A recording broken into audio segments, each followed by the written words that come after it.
loads of different tests like hair tests, gut tests. And a couple of years ago, I decided to specialize in mental health and gut health. I was inspired by my daughter, who unfortunately had severe anxiety, and I was opened up to this whole world, the mental health world, and also personal experience. So this is me out and about. Well, this is before COVID. I just loved sharing my knowledge. I developed my own seminars called Feed Your Body and Mind.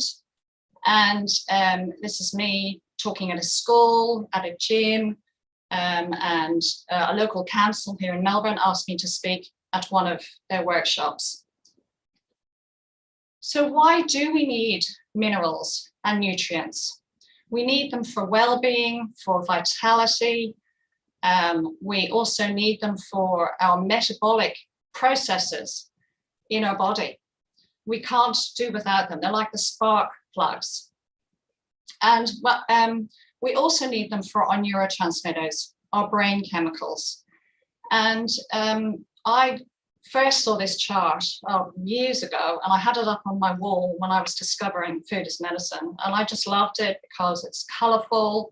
It showed me all the foods to eat, but at the same time, I felt overwhelmed. I thought, I can't possibly eat all those foods. So that's why today I talk about specific foods for, for the specific person. So in a perfect world, wouldn't it be great if we could just eat all those lovely foods and feel energetic and feel happy? But in today's world, our food is not quite the same. Modern farming techniques, pesticides, low minerals in the soil. And not only do we have that to contend with, but we also have all these other factors. Like chronic stress is a really big one. And particularly now after the pandemic and what we're going through at the moment. Also poor absorption, taking medication, all these things reduce the level of minerals in your body. So, I look at all these risk factors and correct them where needed. So this is the hair tissue mineral analysis test. And this is what shows me about your mineral imbalances. So here we have Susie, we'll call her Susie, and I can see that she has a fast metabolic type. Okay, she's exhausted, even though it says fast, she's actually exhausted, she's fatigued, she's depressed. And also, just by being a fast metabolic type, she really shouldn't be eating too many complex carbohydrates or refined carbohydrates. Whereas if she was a slow metabolic type, carbohydrates would be a really, really good foods to eat because carbs, as most of you know, are used for energy. So I can also see that her minerals, she's quite low, and that suggests that she's got poor absorption. And here we can see that she has some heavy metal toxicity, which we need to address. So we can also see that she's low in quite a lot of these nutrients. So I would be looking at specifically calcium, magnesium, zinc. And not only do I look at these tests, but I would also be asking her for blood tests as well, because that gives us another side to the whole picture.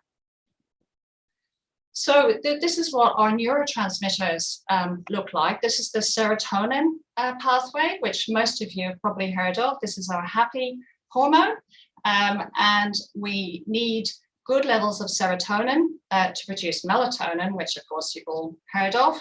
Now, 80% of serotonin is made in our gut. So if we don't have good gut health, we're not going to be making enough serotonin.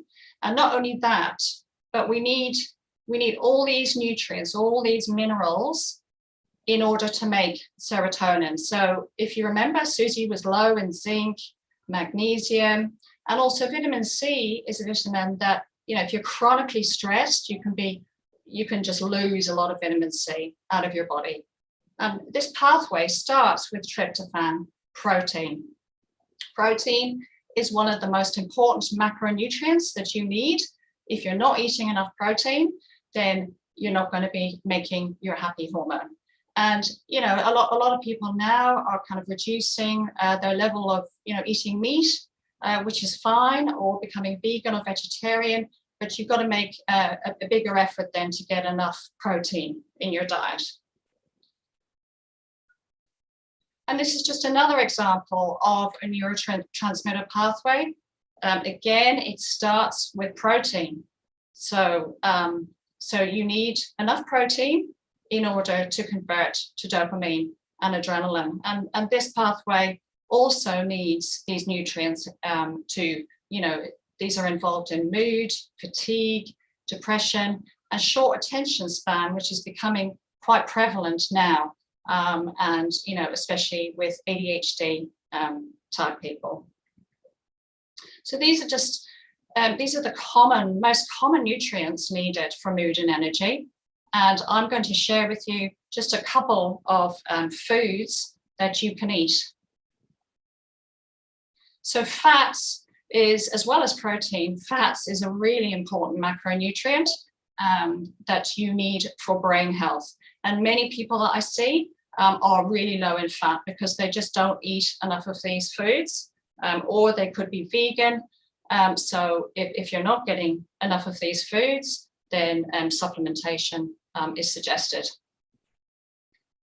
And magnesium, you know, this is always the nutrient that everybody talks about, and a lot of people are on a magnesium supplement, but these are the foods that you need to eat for magnesium, and you need to be eating, you know, these foods on a regular basis to be getting enough levels of magnesium. And here you can see dark chocolate, but I'm not suggesting that you go out and buy a whole block of dark chocolate and eat the whole thing, because it does contain caffeine, and too much caffeine for Susie, if you remember, is not a good idea. So just 2 squares is adequate. Zinc is another really important one, and oysters have the most amount of zinc, but not everybody's going to be eating oysters every day. So you need to be getting, again, some of these foods, which in the previous slide, you know, they're actually duplicated. So it's not actually that hard if you just think of, you know, the legumes, beans, whole grains like, you know, brown rice, quinoa, nuts and seeds, tofu, and these types of foods. And protein, you know, everybody kind of says, oh yeah, I eat enough protein, but sometimes they forget what types of foods have got protein. Now, meat has got the most amount of protein, but if you don't eat meat, then tofu is the next best thing. And again, you've got your nuts and seeds and whole grains. So I just thought I'd share with you, you know, how it's all very well thinking, well, yeah, I know that I've got to eat these foods, but how on earth am I going to eat them? So here we have a lovely porridge, and here in Melbourne, it's freezing now that it's winter. So you've got your protein and your carbs in your oats. You've got your antioxidants on top, and your zinc and your magnesium in your seeds, and extra protein in the yogurt. And this is just an example of what I eat. This is my overnight oats, which is just literally oats soaked overnight with seeds, and you can just chuck everything on in the morning. Really, really easy. And at the weekend or on your days off, you know, these take a bit more time. You've got all your macronutrients and other nutrients in your eggs, and, you know, fats in your avocado. Now your snacks, you know, one of my favorites is the apple with the skin off. That's great for your gut. And another, you can also have tahini as well, which is great for calcium. And you've got, if you know, when you have time at the weekend or in your days off, you could make some dips, fantastic for protein. And these are my energy balls that contain almonds, chia seeds, and cacao, which is great for magnesium. So again, you know, it's fantastic knowing all these foods, but it's another thing actually putting it into practice. So I know it sounds really obvious, but you really do need to plan your week. So whenever the start of your week is, whether it's a Sunday or whatever, plan every single day and write a shopping list. I know that sounds obvious, but when you go to the supermarket, you haven't got a list, you just buy anything and everything. When you make a dinner, make double the recipe, even triple the recipe, because lunch can be a bit dodgy as to what to eat. We tend to just grab whatever's there because it's the middle of the day, we're really busy. So leftovers from dinner is a really good idea. And a slow cooker is my favorite thing in the winter. So it's just so easy, just chuck everything in ready by the evening. And, think about what you're doing every day. Think about, are you out and about? Have you got meetings? Are you out and about with the kids? Think about your snack in the afternoon, bring the snacks with you or bring your lunch with you. And then obviously, when you're at home, it's a lot easier. So I love working with my clients. I learn with every single client, and it gives me great joy when they feel so much better. And this lady came to me, she was, low mood, poor energy, poor sleep, gut issues, like bloating. And the next person, a lady, very similar, but she was unable to focus. So she had a bit of kind of ADHD going on, and we did the 4-month program because I was with her every step of the way. I kept in touch with her every week, and I find that's the best way of doing it. So just to recap, I shared with you, about mineral imbalances and your mood and energy, and how that shows up in your hair, and some simple steps to eat these foods.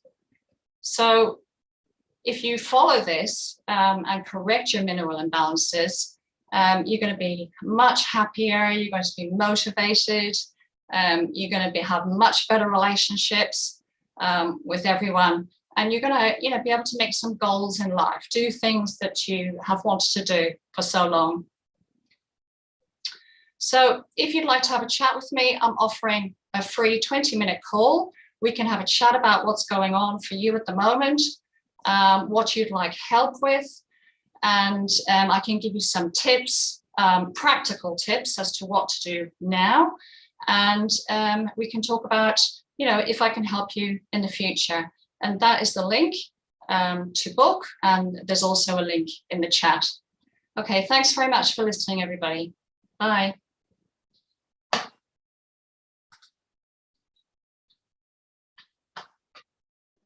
Wow, amazing. Thank you so much, Sal. Let's give her a big warm hand. Woo! And please, if something that Sal has said to you today has inspired you, please do connect with Sal. There is a link in the chat here. We will be sharing links to this on any of the channels that you guys are on. And there's also a connection form there. So please do make sure that you click on that connection form and let us know that you'd like to connect further, so that we can really make sure that we can serve you as best as possible. And who wouldn't want to have just a hair sample be looked at to be able to tell you personally what it is that you specifically need in order to really be able to move forward in your health journey. So thank you so much, Sal. What an inspiring talk, and really practical steps to be able to help ourselves feel better. Who doesn't want to wake up and just jump out of bed and feel good every day? That's what Sal can really help you with. So thank you so much, Sal. Hey, Anna, what happens if you're bald? Sal, that's a really good question. What happens if you're bald? That's okay. We can get hair from other parts of your body. I'm not going to go into too much detail as to where. Okay, good. That's a great question there, Toby. And thank you so much. And if anybody else has a question, please do unmute yourself or pop that question into the chat so that we can answer that for you. Nice to have you here, Toby. Thanks for jumping on and joining us. Amazing. So next, I would like to introduce you to our second speaker. Our second speaker is Josephine Corcoran. Josephine is a holistic career coach, a facilitator and consultant on how to tap into your innate abilities and purposeful leadership. For the last 2 decades, not 2 years, 2 decades, she has supported organizations, business owners, and individuals to ignite passion, clarity, and achieve meaningful results in the workplace. Why? Because no one should have to feel stuck, demotivated, or powerless at work. Josephine Corcoran was born in country Victoria to parents who passed on their passion for learning and love of people. She was encouraged to hitch her wagon to the star, which inspired her lifelong quest for knowledge and interest in human behaviour. With a degree in psychology, a postgraduate in business marketing, a master's in coaching, and 20 years working with corporate marketing, recruitment, learning and development, HR, and consulting roles, Josephine has crafted the art of asking great questions and creating space to allow clients to explore challenges, connect deeply with their true self, and embark on a rewarding and meaningful career. At age 35, embarking on a new hobby, Josephine soon found herself literally hitching her career to the stars. What started as a bit of fun quickly turned into an insatiable quest to weave the ancient wisdom of astrology to help her corporate clients connect more deeply with their purpose to achieve their professional goals. Josephine's executive clients are a testimony to her methodology, bringing profound depth and personal understanding that they've not before realised. She sees firsthand the results of her clients getting from delving into all aspects of themselves and then learning to lead from their heart versus their head. She believes the more people who choose to work consciously, the better the world can be. When Josephine isn't changing lives of others, she loves spending time outdoors with her 2 young boys, traveling, exploring mindful activities, and building her astrological insights. Please help me welcome to the Zoom stage, Josephine Corcoran. Woo! Josephine! Oh, Anna, thank you so much for that beautiful, warm welcome. I'm so excited to be here, and thank you to everybody for attending. Looking forward to doing my presentation and feeling really inspired by Sal's presentation earlier on health. And I think there are some links between what Sal said, especially with regards to where we're all at energetically at the moment, and how that's impacting us in our health, but also in our careers and how we do business. So today's presentation that I'm doing is all about sharing how you as a business owner, you as somebody who's in HR or learning and development or a general manager and has a team of leaders that works for you, I've got some information on how to retain and inspire your leaders in 2022 and beyond. As we know, the world is a very different place to what it was 2 years ago. So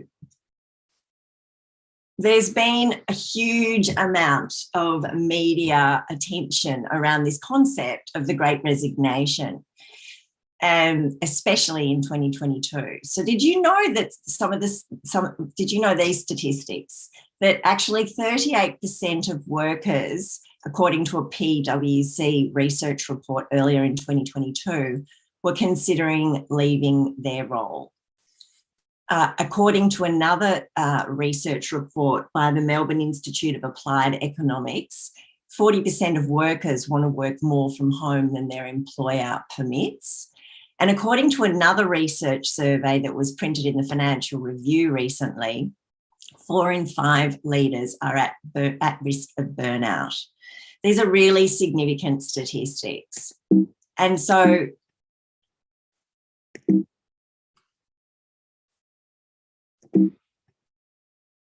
what I then did as a follow-up to these statistics that I was reading about was I did my own personal research and spoke to a number of heads of businesses and organisations to understand a little bit more deeply what these figures meant. And in summary, what was really obvious to me is that there was a huge re-evaluation of individuals' professional and personal priorities. So the pandemic, which kept us all locked up and kept us limited and had us really, gave us no choice but to focus the lens inwards and to really consider what actually are the most important things to us, it created a huge period of time of reevaluating and reprioritising. And in essence, the overwhelming consensus from everybody that I spoke with was that whether they believe the Great Resignation is a thing or a media construct, there was no question that there is a great reshuffle. And the great reshuffle is happening because individuals are looking for more flexibility. They're also looking to do work that they really, really enjoy. So they want to be able to use their skills and maximize their skills and actually experience this concept of joy in their work. They don't want to be turning up to work and not having fun doing it. Life's too short, they've decided. And then going the next level down, people are certainly looking to be able to create much more impact and have a deeper experience of meaning and purpose in the work that they do. So what I'm going to be covering today is a little bit about a 200-year paradigm shift that's taken us into the new world that we're now doing business in. And I'm also going to share with you a unique program which is designed to support you to retain, inspire, and have your leaders thrive in this new world of work that we're operating in. So as Anna has alluded to, I'm really passionate about supporting people to thrive in their careers. Personally, I'm an avid learner. I love nothing more than reading about what's going on in the latest ways that we can support people in their growth and their understanding of self. And this is a list of different institutions that I've got qualifications from. I love doing it one-on-one with people, and I also facilitate workshops, and I love conversations, and I do run a podcast as well.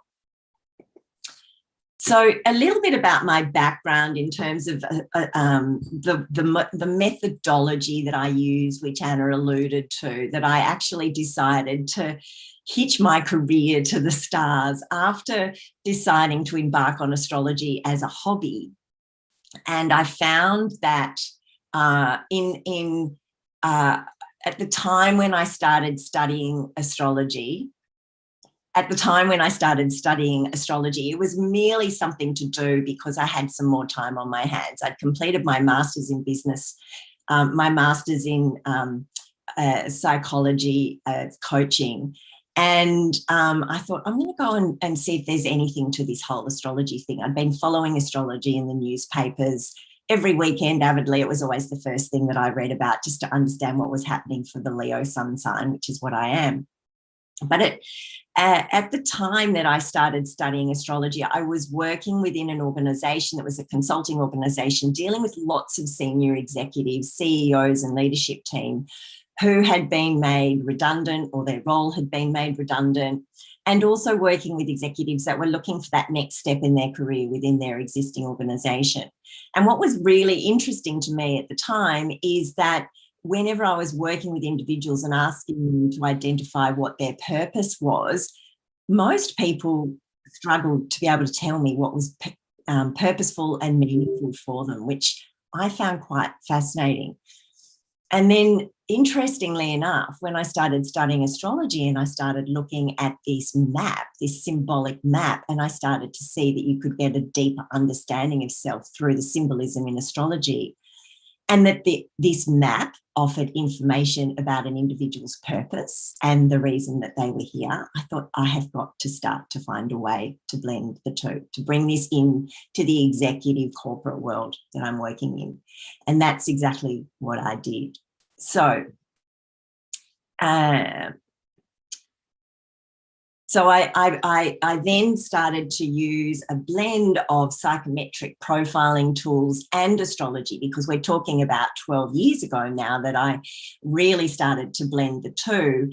And most people couldn't even get their head around the idea of working with astrology. But when they could see how the astrology was a direct reflection of everything that was in their psychometric profiling tool, they soon were open to listening. And on a personal level, when I realised that Carl Jung, who's actually the founding day father of modern day astrology, of modern day psychology, when I discovered that he borrowed the archetypes from the elements in astrology, I was absolutely, I thought, here is my hook. And Liz Green, who's a leading global astrologer, she's based in the UK. She's got a great relationship with Carl Jung's descendants, and they let her into his all of his archives, and she did a lot of research, and she went through his papers, and she's written a book about how Carl Jung borrowed directly from astrology to create his personality type theory. So that was it for me. So in essence, what I excel at and what I'm deeply passionate about is really supporting people who are at a questioning point, where they're at a crossroads, they're ready to move on to the next thing, and they're ready to find a way in which they can thrive as an individual leader that in turn inspires others around them. And here are a list of a range of different companies that I've done work with individuals and also workshops. Just to give you a bit of a quick perspective, I've got a few people that I've done some work with. I've got a great podcast episode with Donna Worthington, who I did a program of work with. She's now a partner at Minters. And she came to me at a point where she was at a crossroads. She was a senior director in risk over at CBA. And she'd done every single leadership program that had ever been offered through CBA. And at the end of the work that she did with me, she said, Josephine, I have done so many programs, but nothing has given me as much insight into who I am and given me such clarity about what it is that's possible for me to create than using this combination of astrology and positive psychology. So that's a really great episode to listen to. She still to this day references her blueprint that she uses with her team to inspire them and to share with them what it is her vision is and what she needs around her. Patrick Med's another senior executive that I've done work with. He was at a point where he was making a career decision within Ernst & Young, and they were desperate not to lose him. So they engaged me to work with him to give him a fresh perspective on what was possible for him. And he's now in a leading global advisory role there and thriving and loving it. And then finally, Him Sakakini, who runs the Culture Equation. She's the CEO and founder of this organisation that's a learning and development organisation. She's an ex-senior Google executive, and she engaged me because she wanted to embrace the energetic forces at play astrologically and use that to identify how she could work with that to grow her business and for her to fully step into her role as the leader of the business and to make sure her brand was completely unique and could stand out in the marketplace. So what is astrology? So just to give you a very quick astrological lesson, as astrologers, what we do is we look at the planets up in the sky, and the planets are constantly moving through the 12 different zodiac signs. And as an astrologer, what we do is we look at over here, we've got Brené Brown's birth chart.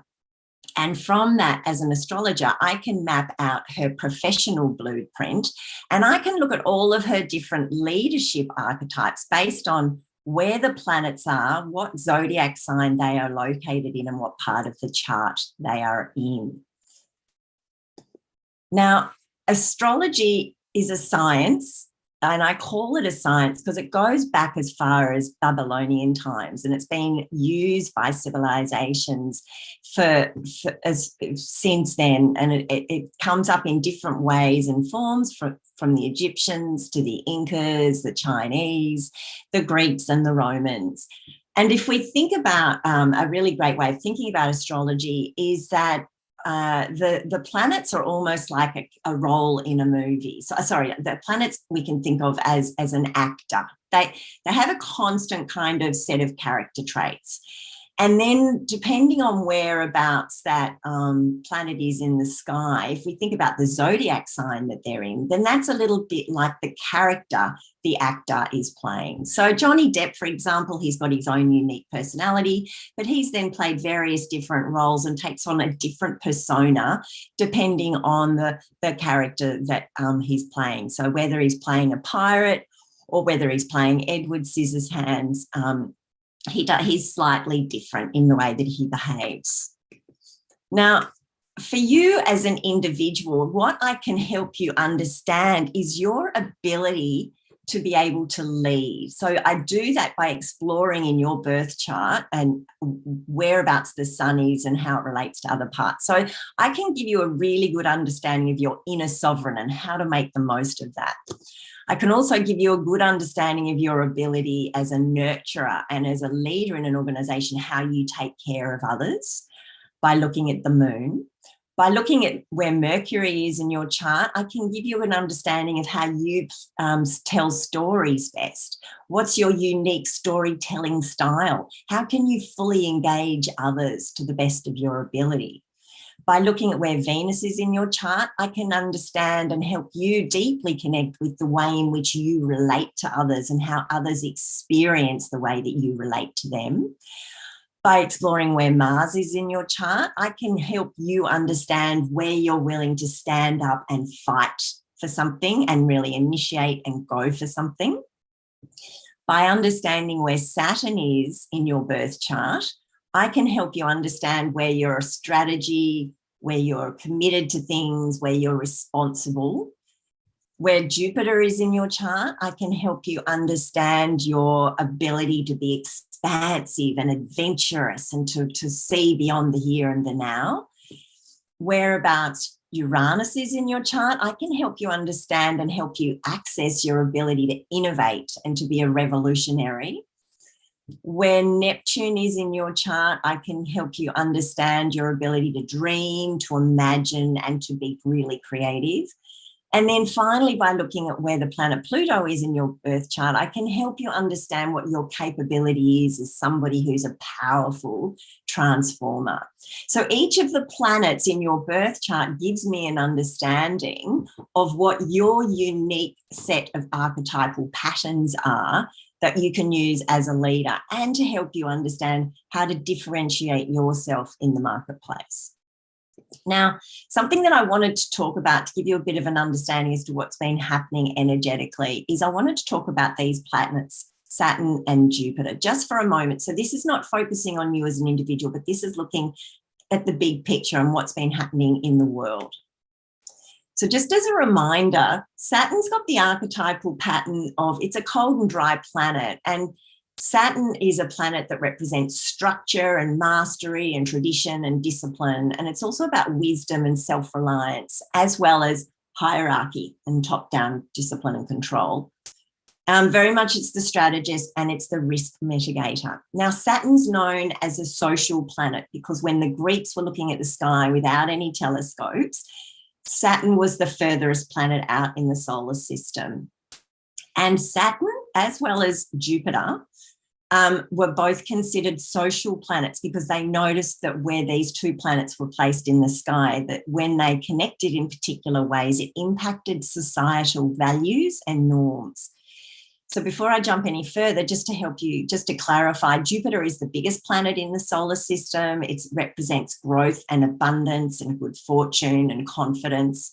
It's also very much a truth seeker and it's about ethics. So Jupiter and Saturn are very much, they are almost a yin and a yang of each other. So when they meet up in the sky, it sort of informs social constructs, societal values and norms.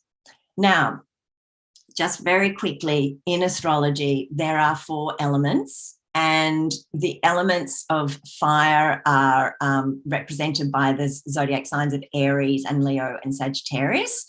You'll know anybody with a fire sign is very enthusiastic and inspired and loves to express themselves, and they've got lots and lots of energy. We've got the air signs, which are Gemini and Libra and Aquarius. And if you know any people with these sun signs, they tend to be quite intellectual, and they love communicating, they love socializing and conceptualizing ideas. The earth signs are represented by Taurus, Capricorn, and Virgo, and these are the practical signs, practical zodiac signs. They like to really focus on doing things logically in a linear fashion, being cautious and building things slowly over time. And then finally, we've got the water energy, which is about the emotional, empathetic and sensitive energy, which is Cancer, Scorpio, and Pisces.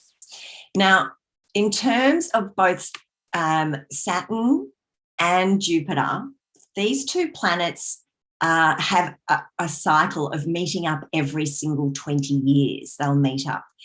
And they do this, they have a cycle where for a 200-year period, they meet up in zodiac signs of the same element. So for the up until 2020, for the prior 200 so years before that, these two planets met up in earth signs. Now, what this essentially meant was that if we think about them informing societal values, the energy of earth was paramount over the last 200 years. It was very much about the Industrial Revolution started or really took off with a vengeance around 200 years ago. There was a focus on the material to make life easier, to really, we started to really value having things around us. We really valued the infrastructure that we put in place. But if we think fast forward at the end of that 200-year cycle, materialism was almost at an all-time high, to the point where people were almost equating their own worth based on what it is that they owned.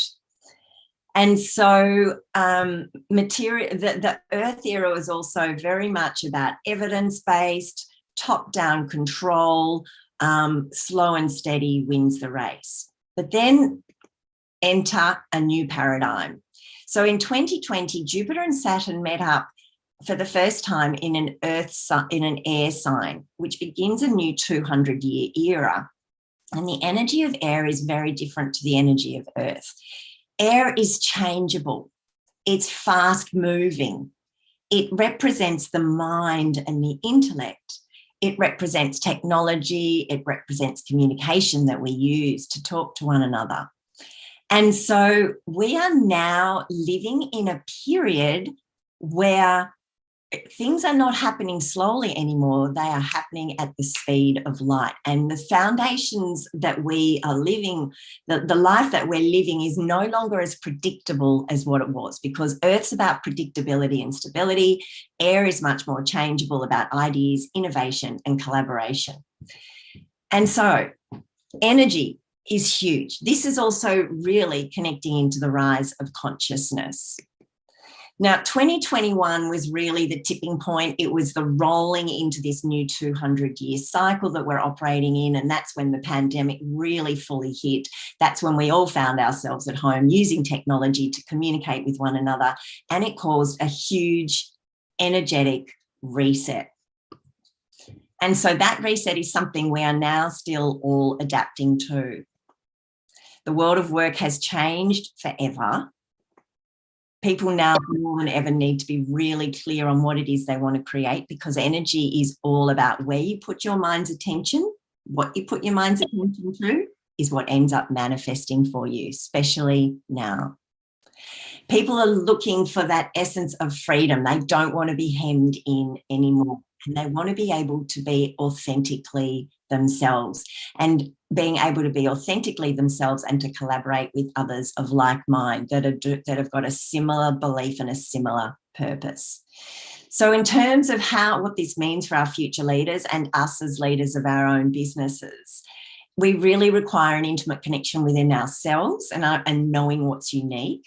We need to really understand what our purpose is and have a heartfelt connection to our goals. Our mindset needs to be much more innovative and adaptable than it's ever been, and we need to be working with creative thinking versus staying safe. We need to do this. We need to be able to be flexible with how we work, and we certainly need an opportunity to collaborate. So there's essentially a rewiring that's going on in our senior leaders' mindset and in our own mindset, because you've probably noticed the more you worry about things, the more you get fixated on things not going right, the more things don't seem to go right in your world.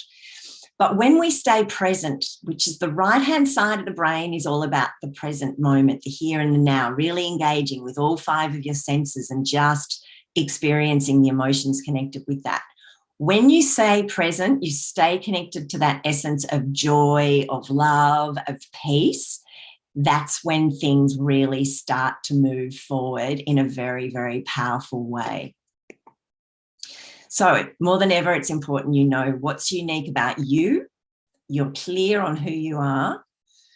And so this program that I have developed really blends the positive psychology and the astrology together to help you unpack who you are as a stellar leader. It's a 7-step process. And at the first stage, what we do is, of course, set the foundations to help you understand what your current mindset is. Then we're moving into helping you build your intuition. Then I'm going to support you to really identify your professional blueprint. We're using astrology and psychology. Of course, we're using intuitive process to do some laser focused goal setting. And it's going to be all about getting you to focus on the what, not the how. Of course, mindset is key to be able to stay on track to get the results. And then finally, we move into the purpose, the point of purposeful results.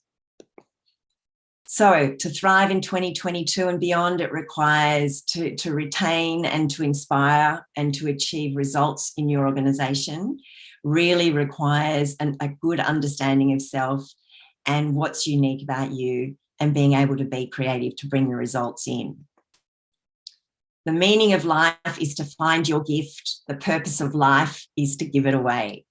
So if you'd like to talk some more and understand how you can, how we could work together to help you understand your professional blueprint, your leader's professional blueprint, and how you can stand out from this very noisy, competitive market we're now operating in, then I'd love to have a conversation with you, and you can set up an inquiry chat over in the notes. Amazing. Thank you so much, Josephine. Let's give her a big hand. Woo! And thank you so much to everybody who is both here, and we do have a good audience watching from other channels. So if you are on other channels, do jump onto the Zoom so we can keep engaged and more connected. Next, I would like to welcome to your stage John C.H. Perry. John C.H. Perry invests in people who increase the size of the pie. He shows you how to be confident, to get funding, and to start and or grow your business. He's earned his Bachelor's of Economics and Politics and has travelled extensively to learn from teachers in business, art, and in life. John has 4 successes as a startup co-founder, backed by investors and private and government partnerships in Australia and Asia, and actively invests in committed startup teams with innovative technology. He began his poetic life, because he is a CEO and poet. He began his poetic life in Africa in 2015. Now he regularly performs his material in Melbourne's poetry slams and competitions. He is known as the CEO/poet for encouraging people to birth groundbreaking ideas, products, and services. Please help me welcome to your stage, John C.H. Perry. Woo! Yay! Go, John. Whoops. There we go. Share screen. Yeah, okay. Should have been ready there. Apologise for that. You can see the screen, right? Yep. No? Yeah. Yes. Yeah, so I'm going to talk today about the mind the three mindset shifts you need to get your business funded, because my observation is about 7 out of 10 of all businesses, from small to businesses that scale overseas and become huge, need money to grow, and it doesn't occur to the owners, the directors, the business owner, the founders, that getting that funding, getting that money is as much related to them and their confidence and how they're perceived as it is to the metrics, what the wherewithal of the business that they're conducting. So I'm going to talk about the confidence and the focus that you can have to increase your confidence in getting funding. And I'm not suggesting it's easy just by putting a fridge magnet on your fridge. The world is giving me $1 million. It's difficult. And to give you an idea, the odds, a professional investor will hear 1,200 pitches a year from businesses wanting money. They'll maybe sit down with 100 to have a meeting, and then there'll be maybe 10 deals, maybe. So it's about improving your odds, but we're not talking about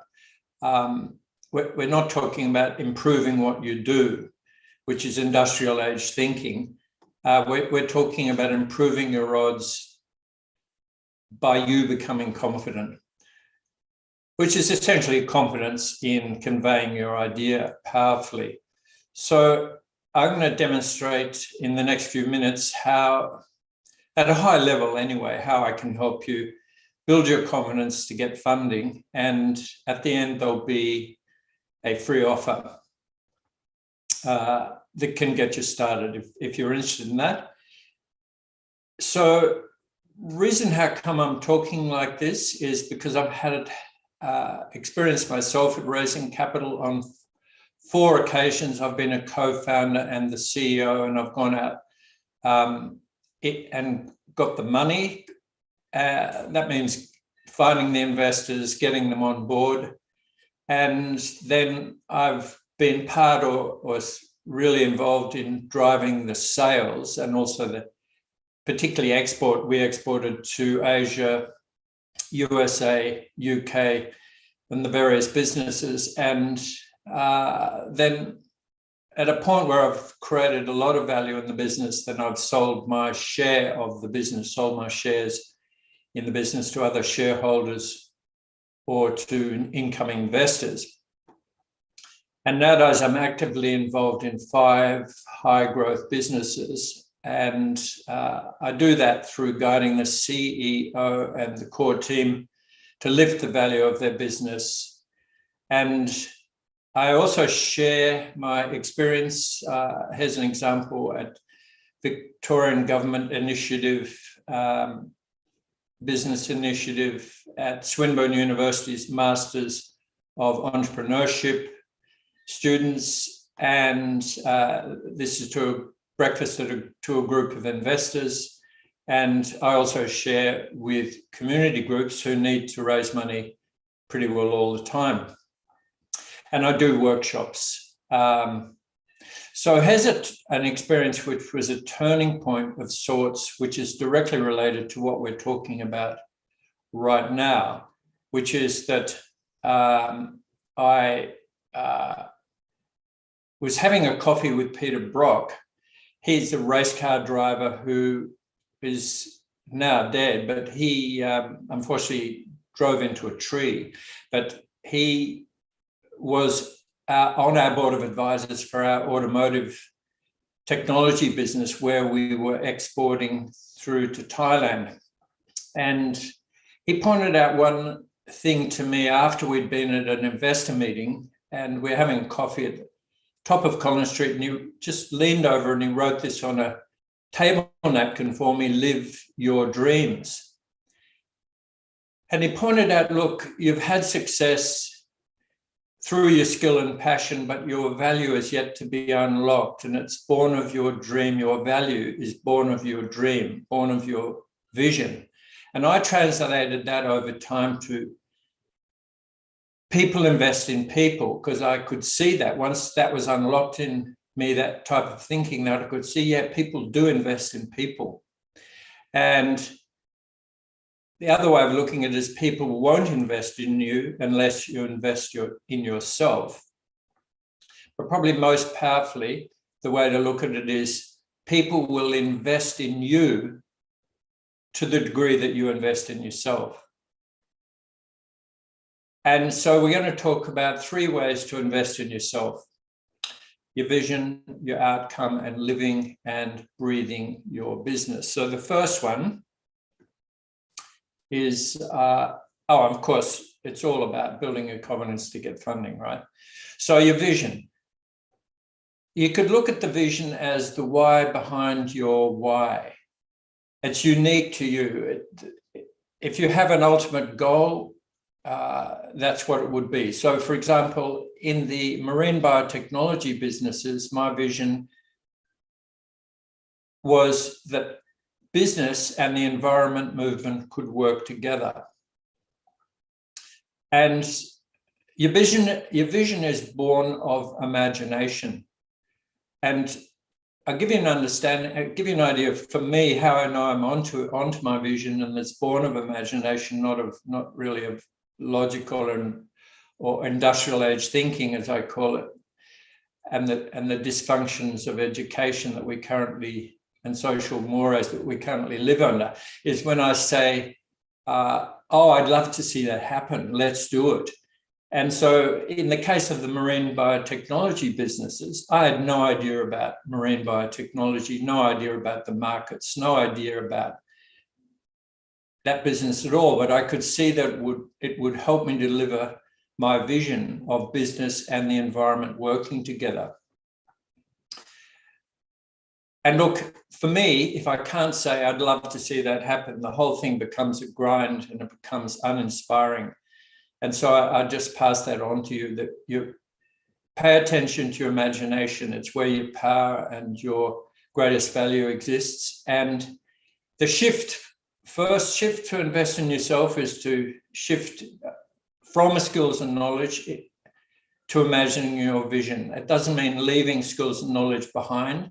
It means paying at least as much attention to imagining your vision as you do currently to skills and knowledge. So the second shift is your outcome. So let's frame it up this way. A hunger to invest in yourself may very well exist. It exists in most of us who are going for it in our lives. But against that, we have other people's rules and our own self-imposed boundaries. Now, my indicator for if I'm up against my self-imposed boundaries is when I look back and say, oh, I could have done that, I should have done that, or it's what I call inherited thinking, where you basically count yourself out of outcomes that are really calling you. And I do that. I can see that a lot of people do that. Oh, I can't do that. I don't know how to do that. They're very common ways of doing that.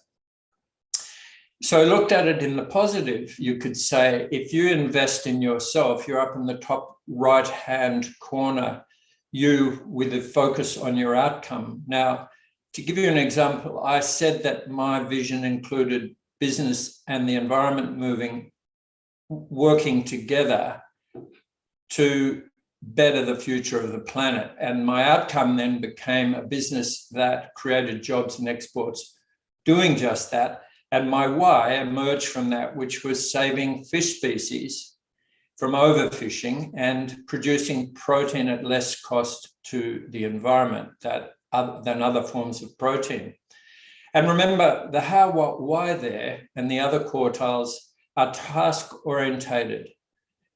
And there's something essential about them, obviously, how and what. You need your plumber, you need your brain surgeon to know exactly what they're doing and exactly how to do it. It's just that I'm talking today, and I love to talk to people who identify as a CEO, a creative, someone who invents something, someone who owns a business, who builds their own intellectual property. And so I'm talking, if that's you, I'm talking to you, that your power arrives and your most attractive investment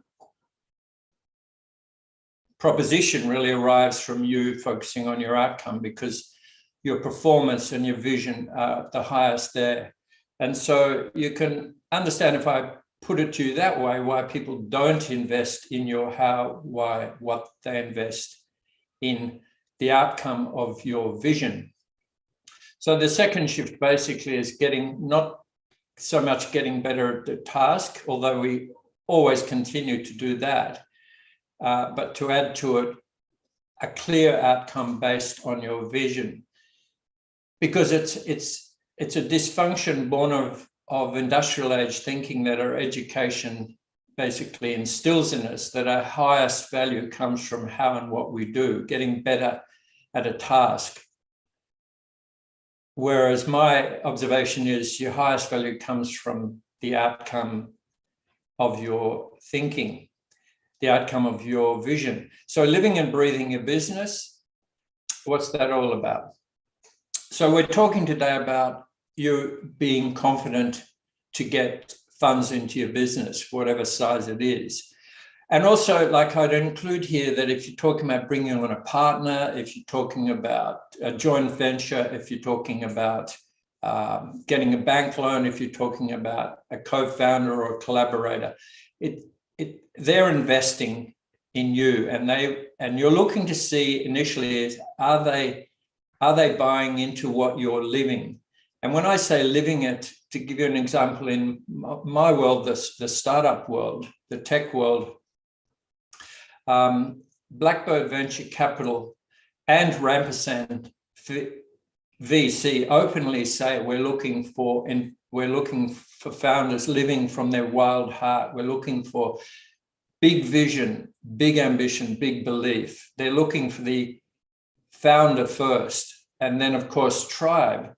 We need look no further than Tesla, where the customers, team, investors all own the vision of reducing carbon. They've all bought into Elon Musk's living and breathing that goal, because it's about how they feel, the story they have to tell about it, and that they trust in the person who's 100% in, who's all in, living it. So if you're looking for money, a founder, investor, joint venture, going to the bank manager, taking on board a new partner, a new key employee, if they don't get that you're living it, and you can see they're not going to become part of your pride, become part of your tribe. In my case, I don't even bother to show them the metrics. Metrics meaning who's doing what, how it's going to be done. That's the business plan, the spreadsheet, the marketing, the pricing models, all of those good things that are absolutely essential. But I don't even show them to a potential investor or other person who's not going to become part of my tribe. It's just not worth it, because they'll never fund you. They'll never fund you. It'll just never happen. Never say never, right? But it's about 80% in my view, 80 to 85%. So I can't even be bothered. So the shift to invest in yourself is to shift from product and marketing benefits and metrics to living and breathing your business. And of course, it kind of goes the other way around. When you are living and breathing your business, then you get to choose who the funder is, who the team member is, who the co-founder is, because if they buy into what you're living, they become part of your team, part of your tribe. You're in the position of power. It's up to you, of course, how you use that power. So don't make moral judgments on power. Look to yourself. So if investing in yourself starts with awareness of your focus, to summarize, and you need to shift your focus from inherited thinking, that's rules and boundaries, to the vision. First of all, identifying the vision and the outcome that emerges from that vision. So I'm all about awareness tools. I mean, I do work with all the practical stuff, the business model, the pricing model, the marketing, all of that stuff to get something to a point where it presents at its highest value.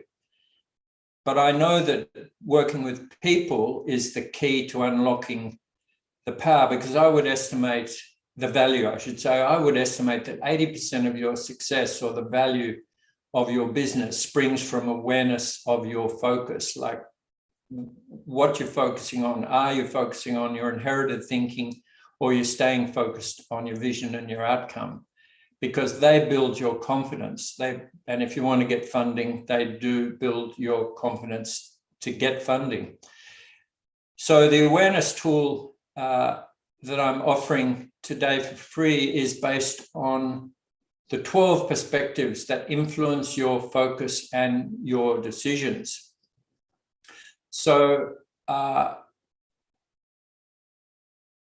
that's not about overcoming, reframing, or letting go your inherited thinking. Those things can be done in the personal development domain, and they're very well covered there. I'm not looking at it that way. I'm looking at it simply about locate your boundaries and rules where they're inhibiting your power and your higher value, and ask yourself, who am I not to live my vision? Who are you to play small? The world doesn't gain and you don't gain. But you do gain and the world gains if you live your vision. Who are you not to live your vision? So the tool that helps you live your vision and manifest and express into the world is a free tool. It's a PDF. You download it from the link I'm about to show you. It's really quite short and impactful, and it's got a very clear exercise in it that you can quickly reset from your focus on your rules and boundaries to high performance and clarity of vision, because, as I said, those 12 perspectives allow you to do that. Because out of a perspective comes an attitude and a decision. So it's quite quick. And really, I use it regularly, but you can use it once and throw it away, or you can use it and you can opt in to a 20-minute session with me where I can show you how to remain in your point of power. Again, no trick there. It's you choosing what to do with your focus, but just more about that is possible than I can fit into that PDF. So basically, get the free link here. And it's Anna's put it in the form, and it's all there, easy to get hold of. You click on that link and you trade your email address for it. Immediately appears on your screen, and you can download it as a PDF as well. And if I would love your feedback, if you do it, I'd be most grateful, because the reset tool is well and tested and tried, but not in this way, that I haven't used it this way. So if you think it's rubbish, let me know. If you think it's useful, let me know.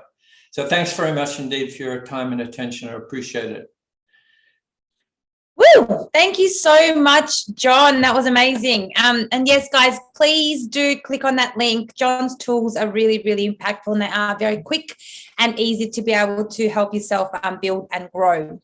So we're going to take a 5-minute water exchange break. Essentially, have some water, go to the bathroom, come back. I'm going to play some music for about 5, and then we will see you back here in